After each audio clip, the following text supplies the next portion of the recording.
நிதி மோசடி வழக்கில் தேவநாதனின் ஜாமீன் மனு மீண்டும் தள்ளுபடி செய்யப்பட்டிருக்கிறது. இது குறித்த அண்மை செய்தியை பார்த்து வருகிறோம். கூடுதல் விவரங்களோடு செய்தியாளர் ராம்ஜி இணைக்கிறார். ராம்ஜி, வணக்கம். கூடுதல் விவரம்.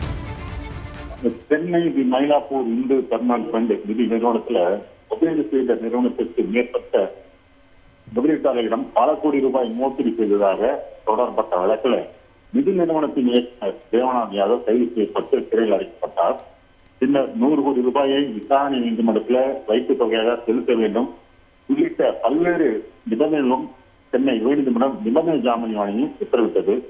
ஆனால் சென்னை உயர்நீதிமன்ற உத்தரவின்படி நிபந்தனை நிறைவேற்றவில்லை என பாதிக்கப்பட்ட முதலீட்டாளர்கள் தரப்புல சென்னை நிதி நிறுவன மோசடி வழக்கை விசாரிக்கும் சிறப்பு நீதிமன்றம் மற்றும் சென்னை உயர் நீதிமன்றத்தில் முறையிடப்பட்டது.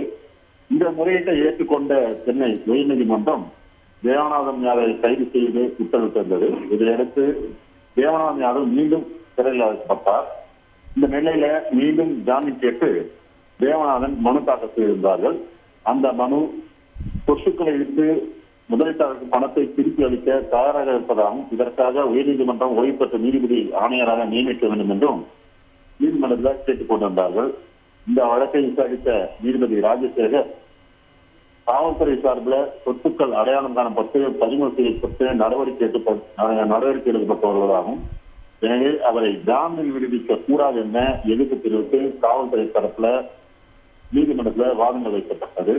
அதே போல எதிர்த்தரப்புல ஆஜரான வழக்கறிஞரும் ஏற்கனவே ஜாமீன் மனு தள்ளுபடி செய்யப்படுவதற்கு தற்போது எந்த சூழலும் மாறவில்லை என்றும் தொடர்ந்து விசாரணை நடத்த கீழமை நீதிமன்றம் உத்தரவிட்டுள்ளதாக தெரிவித்தார்.